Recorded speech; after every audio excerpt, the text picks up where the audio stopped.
लेकिन जब आप हृदय में इतनी जगह ना दे पाओ, भजन आप कर नहीं पाते, ध्यान आपका लगता नहीं, आलस सिर चढ़ के बोलता है, शरीर में बहुत बुरी तरह फंस गए हैं, आत्मा अपने आप को मान नहीं पा रहे, फिर बड़ा मुश्किल होगा, बहुत मुश्किल होगा आप लोगों के लिए। लेकिन जब आप अपने आप को आत्मा मान लोगे, इस संसार के अंदर सबसे बड़ा दोष,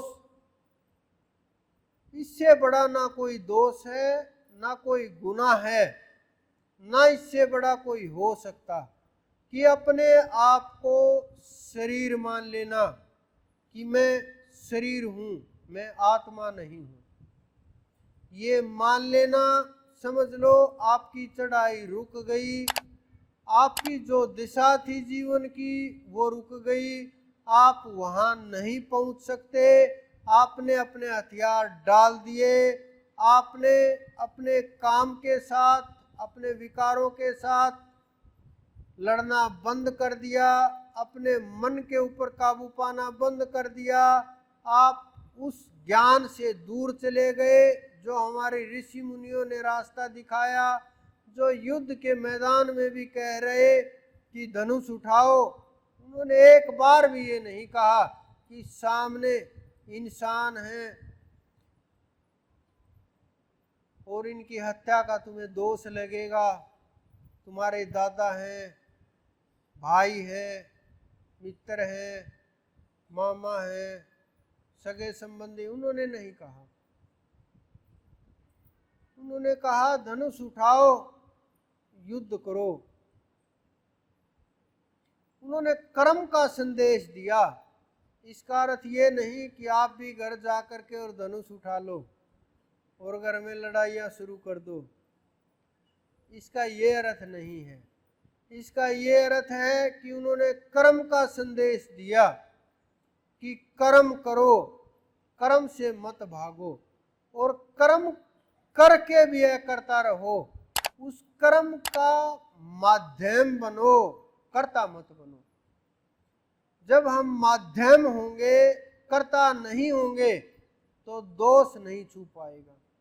अगर दोष छू रहा है, मन में शंका है, मन में विचार है, मन में अहंकार है, ये मैंने किया, बुरा किया तो उसने किया, अच्छा किया तो मैंने किया, या ये भ्रम है, ये भय है, ये जीवन से भागना है, ये कर्म से भागना है, और कर्म से भागे हुए आप कर्म से नहीं बच सकते।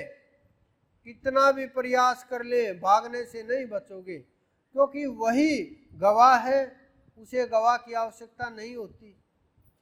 और जो आपके साथ गवाही देने जाएगा वो बोलता रहता है भजन करो भजन करो, क्योंकि गुरु के बिना वहाँ कोई साथी नहीं होता, गुरु के बिना वहाँ कोई रास्ता दिखाने वाला नहीं होता, गुरु के बिना आपका कोई गवाह नहीं होता, गुरु के बिना हाथ पकड़ के कौन लेके जाएगा, गुरु के बिना वहाँ से कौन निकालेगा। बहुत बड़ी मुश्किल बात है, इन दोनों का तालमेल बहुत आवश्यक है। तो आप कुछ भी करके, जिस कारण से आप ये मेहनत कर रहे हैं, व्रत उपवास कर रहे हैं, भक्ति पे चलने का प्रयास कर रहे हैं, देवी देवताओं के पीछे दौड़ रहे हैं कि कुछ हमें लाभ मिल जाए, धन मिल जाए, यश मिल जाए, सांसारिक वस्तुएं प्राप्त हो जाए, इनको जब हम छोड़ करके परमात्मा की तरफ बढ़ेंगे, उस सच्चे बादशाह की तरफ बढ़ेंगे, ये आपके पीछे पीछे दौड़ेंगे, सिद्धियां द्वार के ऊपर खड़ी रहेंगी, अंदर आने की हिम्मत तक नहीं होगी। अगर आपने अपने आप को पा लिया, अगर आपने अपने आप को जान लिया, अगर आपने अपने आप की पहचान कर ली, अगर आपने अपने आप को खोज लिया, ये नहीं कि फिर आपका कुछ खाना पीना बंद हो जाएगा, ये भी नहीं कि घर छोड़ के आप जंगल चले जाओगे, ये भी नहीं कि आपके बच्चे फिर कौन संभालेगा। इतिहास उठा करके देखिए, जिसके लिए जिसका उपदेश मान करके सारा संसार चल रहा है, उनकी 8 पटरानियां थी। किसी युद्ध से नहीं भागे, जिस युद्ध से वो भागे वहां से भी उनका नाम बदला गया, रणछोड़ नाम पड़ गया उनका। और जिससे भागे उसको भी समय आने के ऊपर उनका भी काम करवा दिया। कितने जिसके पीछे हम चल रहे हैं, जिसको हम अपना आदर्श मानते हैं, जिसको करोड़ों अरबों लोग अपना इष्ट मानते हैं, जिसको करोड़ों अरबों लोग अपना परमात्मा मानते हैं, उनके बताए मार्ग पर नहीं चल रहे। क्योंकि उन्होंने साफ साफ कहा था, जो भूतों को पूजेगा भूतों को प्राप्त होगा, जो पितरों को पूजेगा पितरों को प्राप्त होगा, जो देवताओं को पूजेगा देवताओं को प्राप्त होगा, और जो मुझे पूजेगा वो मुझे प्राप्त होगा। उन्होंने ये शब्द गीता में कहे हैं, तो उसकी तरफ बढ़ नहीं रहे हैं, भजन नहीं हो रहा। ये नहीं कि मैं तो उनका बाल गोपाल ले रखा, उन्हीं की पूजा, उन्हीं के पास जाऊंगा। नहीं जाओगे, क्योंकि रास्ता ही नहीं है। ये वहाँ रास्ता नहीं जाता, ये वहाँ चढ़ाई नहीं होती, वहाँ तक ये जीवों को लेकर के नहीं जाता। इससे आत्मा की पहचान नहीं होगी। किसी को हुई हो तो बता सकते हैं आप। जिन्होंने पाया ऋषि मुनियों ने, जिन्होंने संत महात्माओं ने पाया, उन्होंने ध्यान के जरिए पाया, योग के जरिए पाया, उसको समझ करके पाया, शरीर और आत्मा में भेद करके समझा, तब उनका अज्ञान भ्रम दूर हुआ, ज्ञान का प्रकाश हुआ।